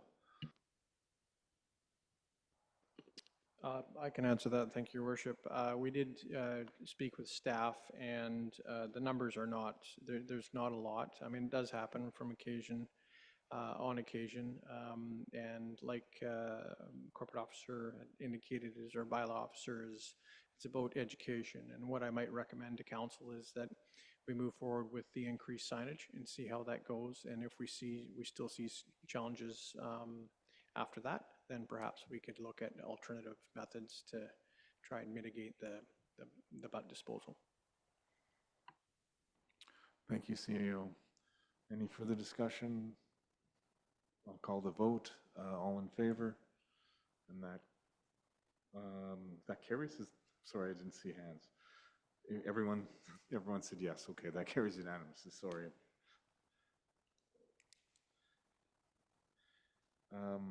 Item H, Corporate Officer. Thank you. I have a report regarding the 2025 UBCM Convention provincial appointments. Please proceed. Thank you. The 2025 UBCM Convention will be taking place in Victoria in September. And as council is aware, the convention presents the opportunity for delegates to meet with various cabinet ministers and also staff if they wish. So every year, staff reach out to council in advance to gather feedback on which ministers they might wish to meet with. And there's a table there on page 62 of the agenda package. Text in blue is just items that have come up for discussion at the council table. And so the recommendation is that staff be directed to request meetings at the 2025 UBCM convention with the following cabinet ministers regarding the following topics. Minister of Forests regarding the BCTS operating plan consultation process. The Minister of Health regarding funding for the primary care unit renovation costs and emergency room closure notification. The Minister of Education regarding a new elementary school. Minister of Tourism, Arts, Culture and Sport regarding expanding RMI funding to campgrounds, using RMI funding for non-tourism related improvements, rescoping projects and the funding formula. The Minister of Housing regarding potential housing partnerships and the Village Lands Master Plan. The Minister of Transportation and Transit regarding sidewalks on the east side of Hot Springs Road from McPherson to Miami River Drive, crosswalks on Hot Springs Road, bulbs on Lillooet Avenue crosswalks, and the Agassiz Mission north of the Fraser bus route funding. And the Minister of State for Local Governments and Rural Communities regarding community charter amendments and Provincial Ethics Commissioner. And further, that staff be directed to request meetings with ministry staff should the requested meetings with the cabinet ministers not be granted. Thank you, Corporate Officer. A motion to that effect? Yes. Motion to that effect. Moved by Councillor Vital, seconded by Councillor Schweinbenz. Before we jump into discussion, I would like to propose a little bit of an amendment to the recommendation. I'd like to add one minister to the list, which is the Minister of Land, Water, and Resource Stewardship. And the purpose would be sort of greater provincial oversight, if you will, over the source of the hot springs to ensure the public can continue to use it safely and find a way to work with multiple parties and interested parties on how that area can be managed and stewarded. And the other one, and I don't know if it's an amendment, and I don't know how these meetings roll out, but it's more a question that may lead to an amendment. Is it possible to advocate to have several ministers in one room at one meeting at one time? And my thinking is I would like the Minister of Education and the Minister of Housing to be in the same meeting when talking about the school and housing partnerships. CAO? Thank you very much, Your Worship. This isn't the place to do that. It is specific asks of specific ministries. If that was something that council would be interested in, they would want to make a special trip to Victoria to ask that all parties be in the same room at the same time. Thank you for the clarification. I see lots of nods with that answer. Mayor Talon, it's not normal procedure to have more than one minister attend the meeting. The minister and their staff do attend. So I'm going to have to say no. All right, thank you. I still would like to move to amend to include the Minister of Land, Water, and Resource Stewardship to the list. And that's seconded. Seconded. Oh, Councillor Fascio beat you to it, Councillor Schweinmetz. So Okay. discussion on my amendment to have one more meeting with one more minister. I'll call a vote on the amendment. All in favor of the amendment to add, and that carries unanimously. So now we have an amended motion directing staff. And any further discussion on that, the amended motion? Seeing none, I'll call the vote. All in favor? And that carries unanimously, and that's going to be a busy week.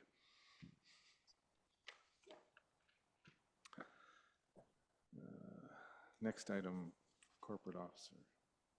Thank you. We're moving on to item I. We have a report from our Director of Operations regarding the Highway 9 to McCombs Drive Storm Sewer Project Award. Go ahead, Director of Operations. Thank you. In August of 2023, the village received a funding contribution of over $1.4 million from the Investing in Canada Infrastructure Program for a storm sewer infrastructure upgrade project.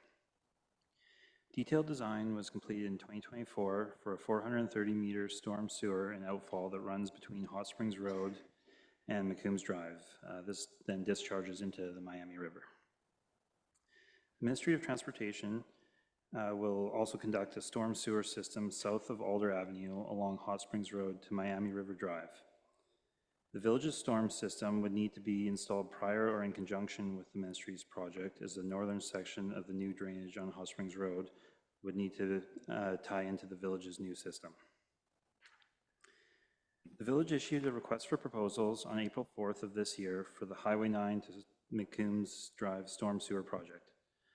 By the closing date, 6 proposals were received. Staff, along with the village's consultants, Parsons, have reviewed and evaluated the proposals and have awarded the contract to Strohmeyer Excavating. The construction schedule for this work is estimated to take 7 weeks and must be coordinated around the tie-in to Miami River, which allows a fisheries work window for construction between August 1st and September 15th.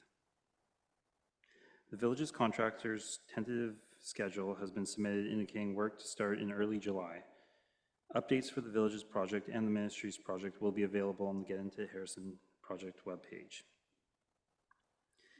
The RFP submitted by Strohmeyer Excavating for the Highway 9 to McCombs Storm Sewer project quotes the project at $960,740, which is within existing budget.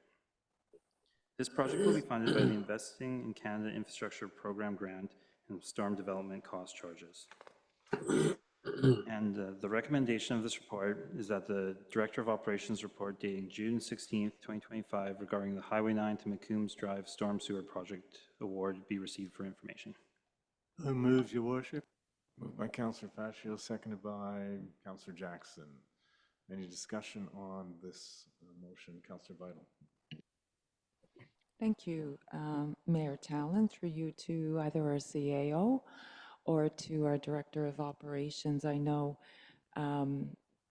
I have received some concerns about, while the project is going on, tying up traffic on Hot Springs Road.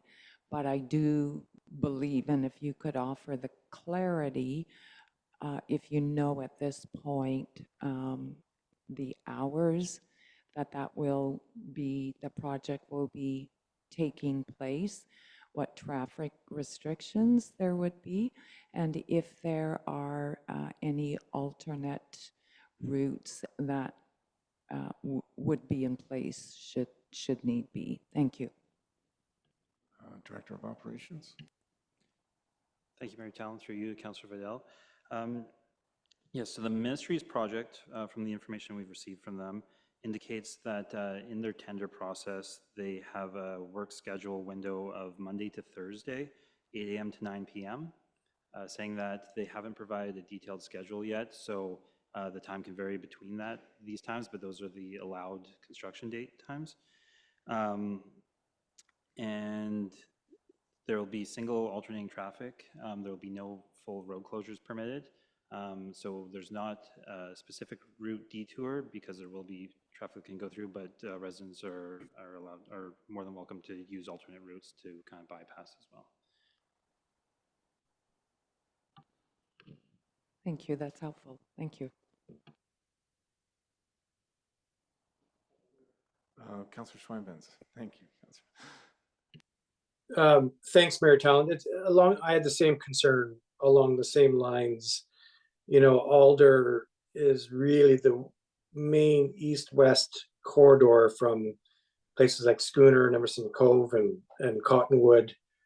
So I'm wondering if we should proactively put up signs, detour signs, because we promised the community that we wouldn't allow the businesses and the access to the tourism sector be compromised, and we also said that we would keep evacuation routes open. So I wonder if we should proactively make sure that we have some detour signs or evacuation signs, if that's the case, because this could complicate things more.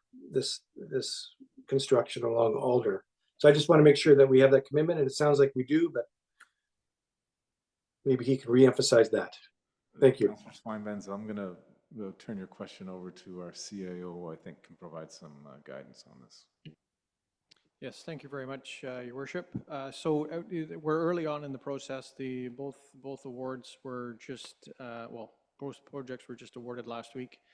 We haven't seen the traffic management plan yet, but we do hear what you're saying. We want to make sure that we have as much advance notice for any residents or public that could include the signage, the electronic signage in advance, looking for alternative routes before and or after the project. So those details need to be worked out, but we recognize that we want to try and minimize the impact of trying to get at least people getting into town and obviously getting out of town, and then also emergency services too. We want to make sure we have a plan that allows for ease of access in the event of emergency. Thank you, CAO. I'd just like to commend staff when this project came up. I hope it provides some relief for a number of residents who have some surplus water, flooding issues, or risk of flooding in certain areas, and being able to connect to storm sewers hope to alleviate some of that water. Some of us may be familiar with hoses along the side of Hot Springs Road, a difficult situation for some residents, so hopefully this will allow them to connect in and alleviate some of those problems. So I'd like to hats off to staff for coordinating with the Ministry of Transportation. I think I have been in the CAO's office speaking about minimizing traffic disruptions, and the traffic management is going to be key. But I certainly do recognize that there are fisheries and oceans implications of when the construction window can be for the storm sewer project. So there's lots of pieces here that all have to fit in, and hopefully it isn't a painful 7 weeks of slowdowns, and the work goes quite well and quickly and with a minimal amount of disruptions. Councillor Fascio? Thank you, Worship. Would I, through you to staff, would I be correct in saying that, I believe when I read the plan, there is going to be alternate traffic? I'm assuming like there was on the Hot Springs Road when they were putting down the gas lines there, yeah, with the signal. So there will be passage. It won't be totally blocked off. So there will be alternating traffic. And it won't be the first of a big project in Councillor Jackson. Remember the months that we had to put up with the blasting when they put in the new reservoir. So it's nothing unusual. Thank you. No further discussion. I'll call the vote on that motion. All in favor? And that's unanimous as well. All right. Jay, this is a lengthy agenda, Corporate Officer. Over to you for Jay.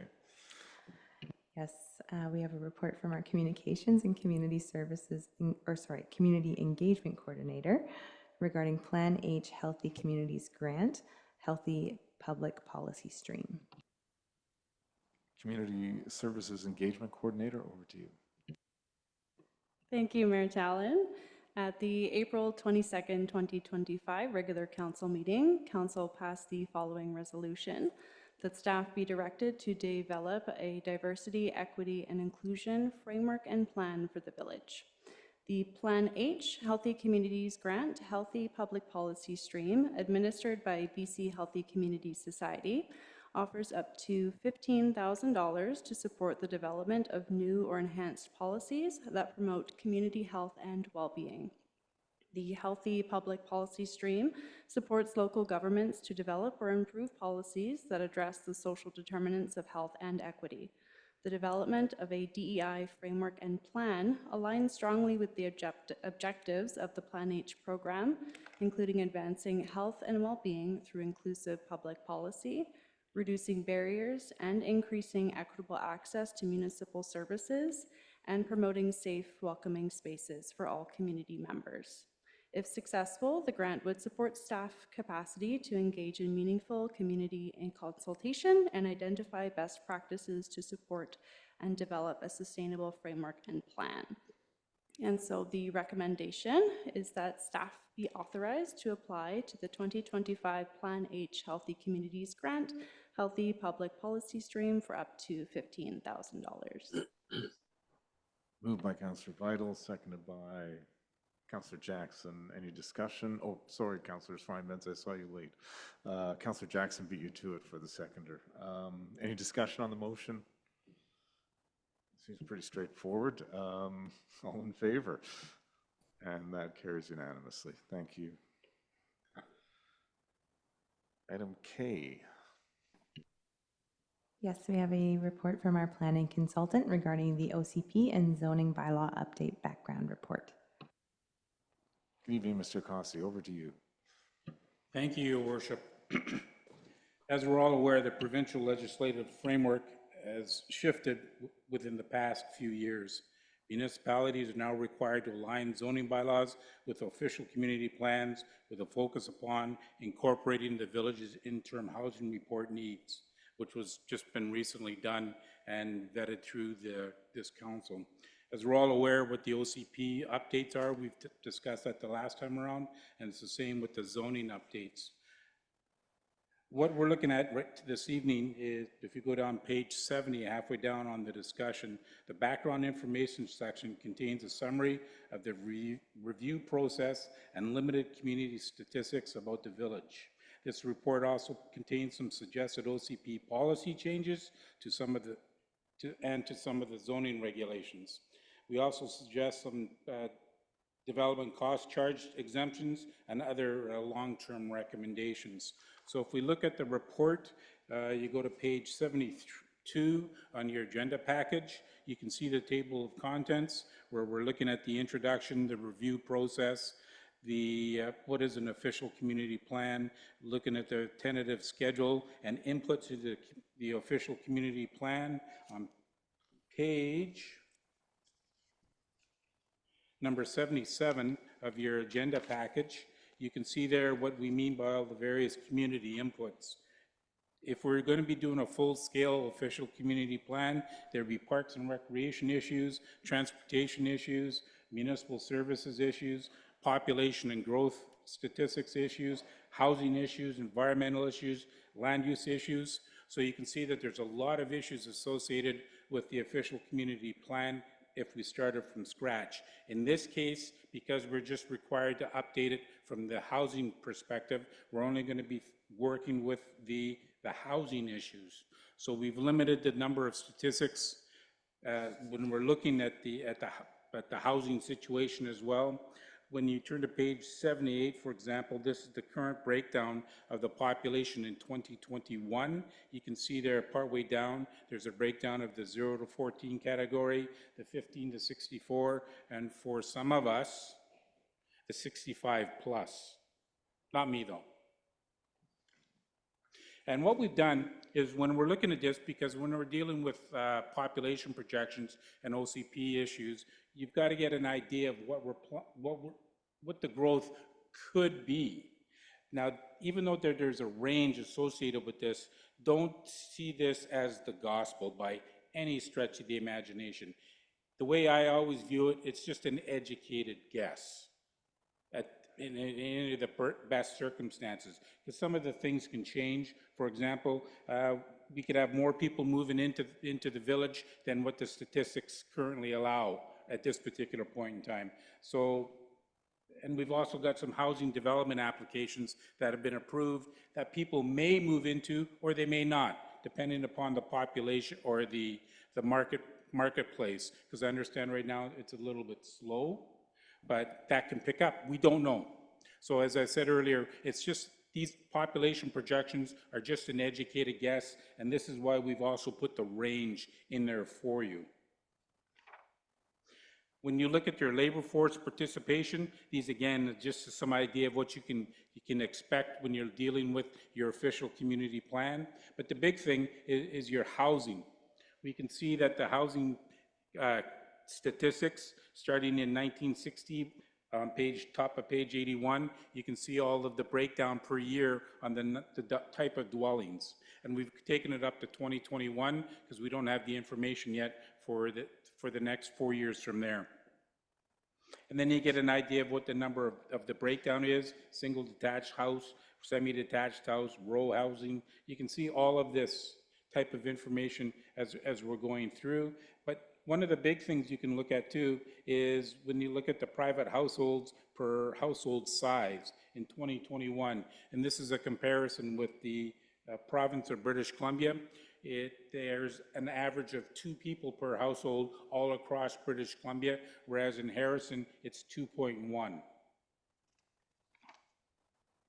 So when we look at the big one on page 83, the suggested changes to the various planning tools that we currently have,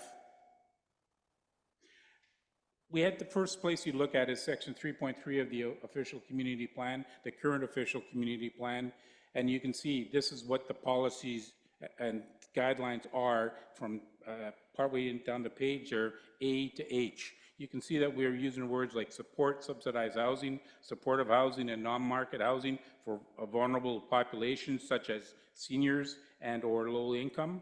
Investigate zoning bylaw amendments to apply residential rental tenure zoning in appropriate locations. Amend the zoning on parcels to provide for additional density.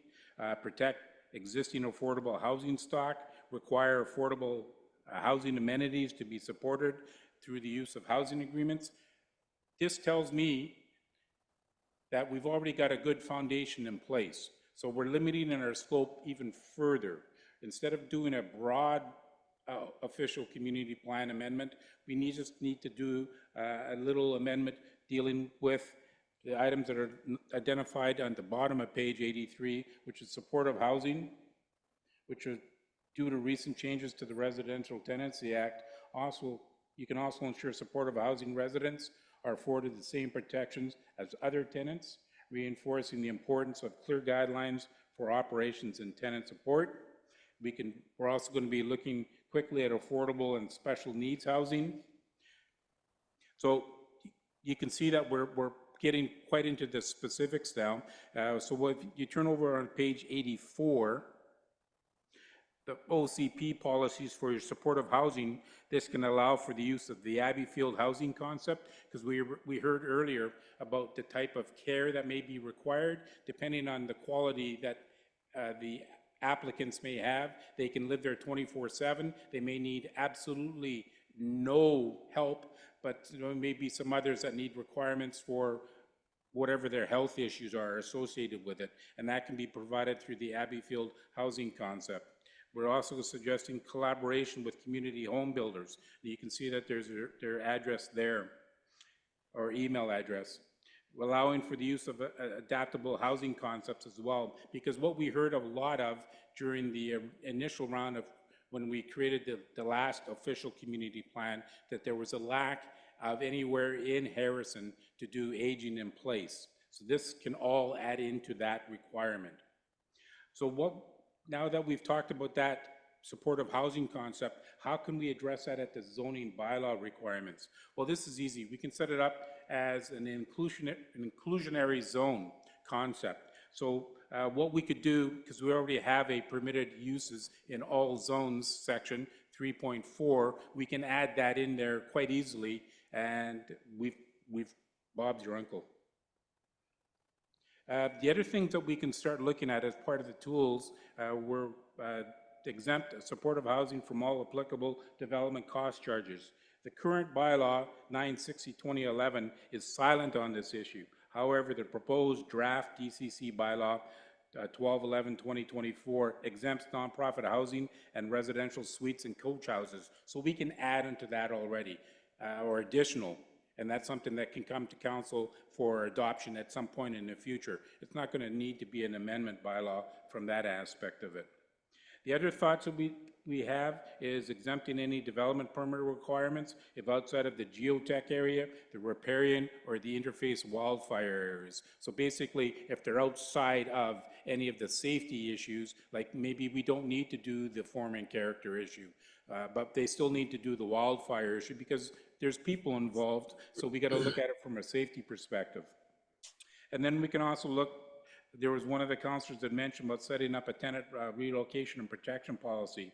We can do that under section 63 of the community charter and section 84 or 484 of the local government act. We can also do development approval issues, which we're doing already. But please note that when we're doing any of the tenant protection bylaws, they do not apply to any manufactured home parks. That's covered by the Residential Tenancy Act already. The other thing that we can look at, if you go further along under affordable housing, if you turn over to the next page, page 86, we can have a policy such as, makes comments, where the need is demonstrated, collaborative and partner with senior governments, the non-profit housing sector, and the development community to facilitate the retention and development and operation of projects across the housing spectrum, including shelters, transitional homes, Abbeyfield housing, flexible housing shelters or housing sharing, co-housing, complex care, supportive housing, non-market housing, co-op housing, affordable rental and ownership, homes for singles, families, youth, and seniors, with the goal of expanding the amount of non-market uses in the village. Now, if that policy is accepted by the communities we go through, how do we implement that through the zoning bylaw? Well, again, that's very simple. We just set up the zoning bylaw under section 3.4 and use it as an inclusionary bylaw process. So that's, again, Bob's your uncle. Whoever came up with that term, by the way. Bob, yeah. And again, that's the other thing we can look at is exempting some of the development cost charges, and again, on the development permit areas. And we can also, if you want, can also explore with the option when we're doing our development approval information, we can exempt these types of homes from the requirement of the additional reports. So then the same thing with the special needs housing, the policies we already went over on page, the top of page 87.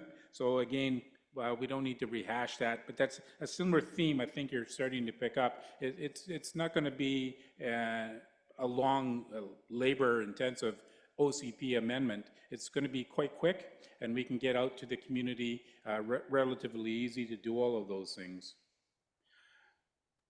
And then the last page, page 90 or 88, is you can see where the references that we used when we were developing all of this material. So with that in mind, Your Worship,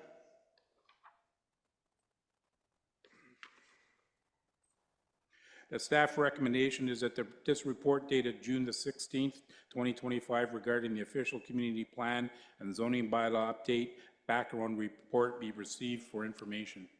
So moved, Your Worship. Moved by Councillor Pacheco, seconded by Councillor Schweinbenz. Discussion on the motion. Councillor Schweinbenz.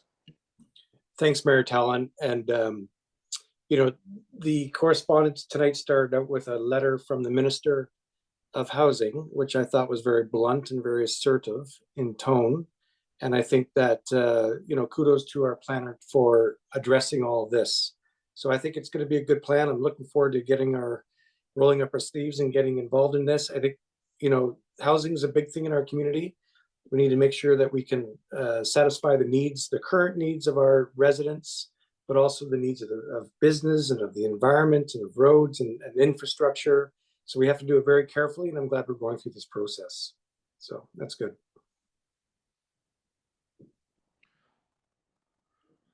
No further comments. Thank you, Mr. Cossey, for a very thorough report, as always. It's very informative. Seeing no further comments, I'll call the vote on the motion. All in favor? And that is unanimous. Next item, Corporate Officer. Thank you. We've completed staff reports. We're moving on to bylaws. We have a report from our planning consultant regarding 285 Spruce Street and zoning amendment bylaw number 1225, 2025. Back to you, Mr. Cossey. Thank you, Your Worship. On April 8th, 2024, the applicants applied for a subdivision for the site, but the proposed parcel size did not meet the minimum lot size as per the village's zoning bylaw. So we went through the process. Council gave us approval to set up a public hearing, and that was held in June the 2nd, 2025. And also associated with it, we referred the bylaw out to various agencies, and we received, as indicated on page 91, we received one comment back from the fire department, which has no concerns. The public hearing comments, the village received one verbal submission that was not land use related by any stretch of the imagination. So with that in mind, Your Worship, the staff is recommending that zoning bylaw number 1225, 2025 be given third reading, and that zoning amendment bylaw number 1224, 2025 be adopted. Moved by Councillor Vital, seconded by Councillor Schweinbenz. Discussion on that motion. Seeing none, I'll call the vote. All in favor? Excuse me, Your Worship. My apologies. That zoning amendment bylaw, the last zoning amendment bylaw number is 1225, not 1224. Thank you, Mr. Cossey. Corporate Officer, do we need to re-vote on that with 1225? That's how I read it, but should we dot I's and cross T's on this? I'm seeing lots of nods. I won't make you speak anymore. Does everyone accept the motion that we accept that what we read was 1225? Motion that way, and we all understand the same. Motion to that effect, a seconder to that motion. Councillor Vital, any discussion on that? None, call the vote. And does that tie it off? Because I know we can't vote twice on a motion. But that's a different motion. We all read it wrong. Okay. New business, there was no new business. Item 18 is a notice of motion from Councillor Vital.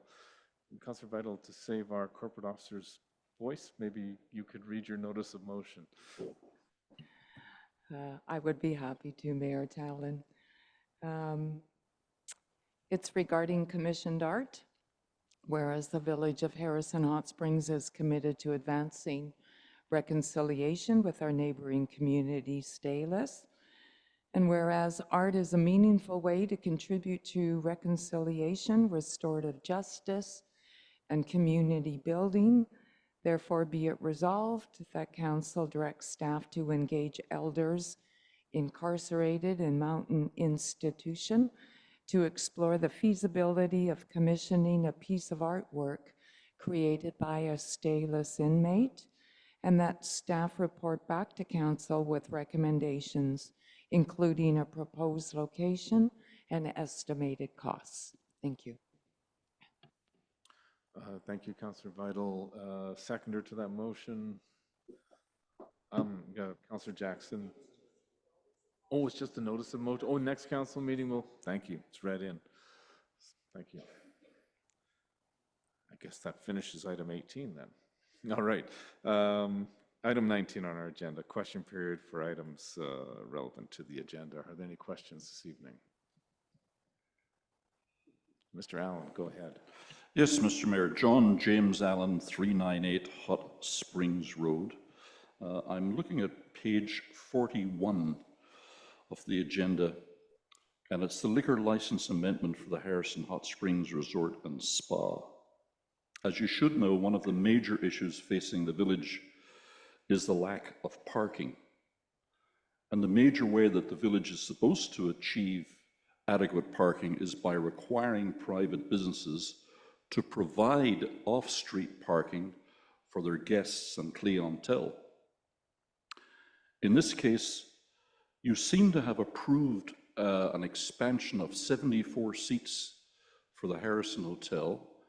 And normally this would require, I believe, one parking space for every 4 seats, which would be 19 parking spaces, to be provided along with the village approval of the expansion of the seating area.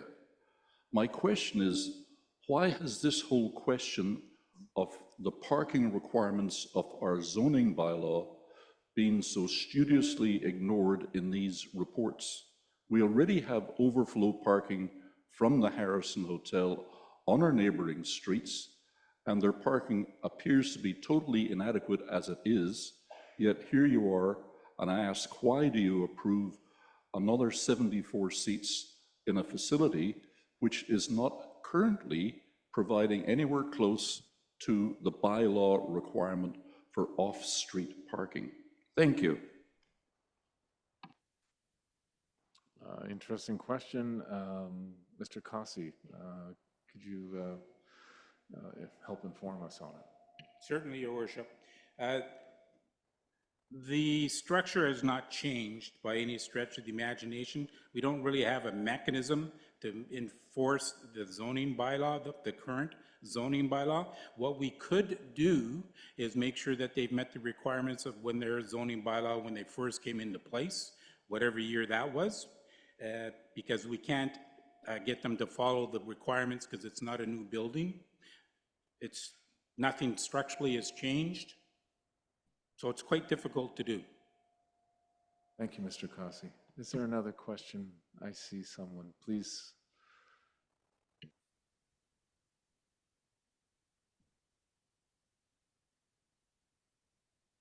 Okay, thank you. Okay.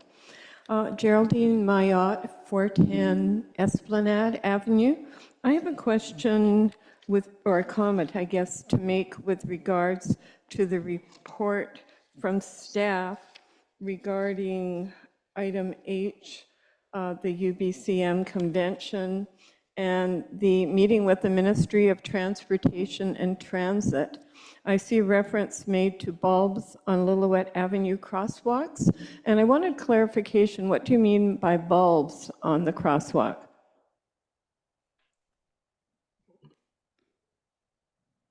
Good question, thank you. I think our CAO can provide some guidance or some light on that question. Thank you, Your Worship.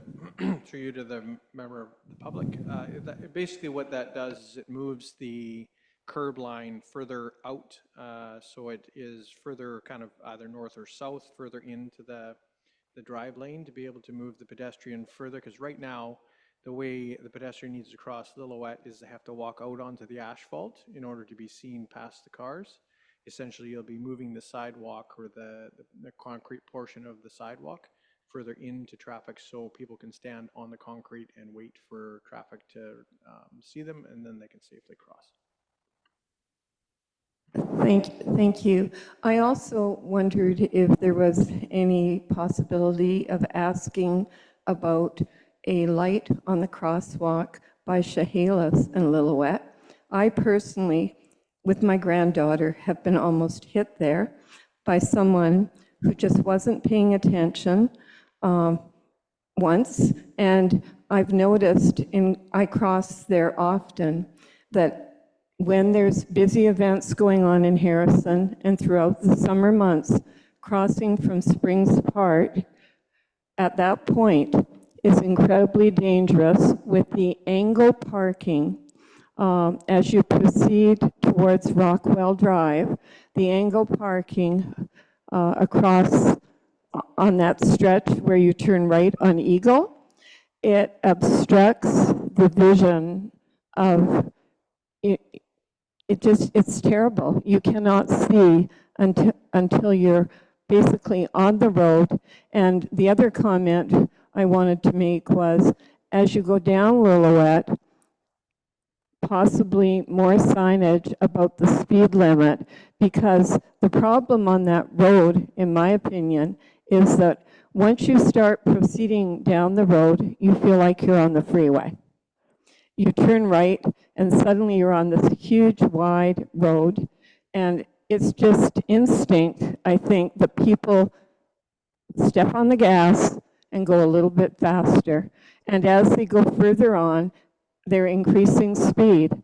Many people from my building sit outside on our wall daily, and the observation and conversation constantly is being about the speed of the traffic on that stretch of Lillooet. So I'm just wondering if some of those things can be addressed. Thank you. Thank you for your questions. I've heard these questions before. You're not the only one to share that concern. I think the bulbs, the sidewalk bulbs, if that's the right term, will make the actual street crossing shorter. And I think our CAO has some other information regarding the speed limits and other things because it is a provincial highway, I'm guessing. CAO? Yes, thank you very much, Your Worship. Through you to the member of the public. We've advocated for the rapid flashing beacons, I think is what you're referring to with respect to having a light at, or some form of notification for crossing with the Ministry of Transportation. Unfortunately, our request was denied. We've had other members of the public approach the Ministry of Transportation, and their request has been denied. However, there are some improvements coming with the resurfacing that hopefully will come forward with improved speed reduction. We're looking to kind of narrow up that corridor. So hopefully what that will do is and we're continuing to work with the Ministry of Transportation to come up with a final look and feel to it. But the intent would be to instead of it being a big runway like you're indicating, is to kind of shorten things up and hopefully slow traffic down. So it'll naturally, as you're coming or leaving, it'll kind of naturally slow the driver down. That's our intent. We've also spoke to the Ministry of Transportation regarding speed reduction throughout the whole corridor. I believe it was Councillor Fascio a few years ago that when we approached the ministry to request a speed reduction from Hot Springs Road and Lillooet Avenue as well. But that again can be part of the conversation that we have with the ministry when council meets with them this fall. Thank you, and I appreciate that. The other question, and if it's not appropriate, please tell me. Under the commissioned art, I just wondered, does the village have an ongoing process where commissioned art is purchased for placement? Like I noticed there's been a big improvement around the lagoon, and I'm wondering if any consideration has been made towards recognizing. We have several local artists that do incredible work, and it would be nice if there was funding available to commission artwork from some of those people as well. Thank you. Mr. Cossey, you can answer this in some way? Yes, Your Worship. We are actually working on that to make sure that we have funding available for it. It's called the Amenity Cost Charges Bylaw, which funds public art like that. We're not there yet. We've had to put that project aside so that we can meet the requirements of the official community plan at this particular point in time, because we have a drop-dead deadline imposed by the province for December 31, 2025. So we got to get that project out of the way first, then we can continue working on the amenity cost charges bylaw. Thank you very much. Thank you very much, Mr. Cossey.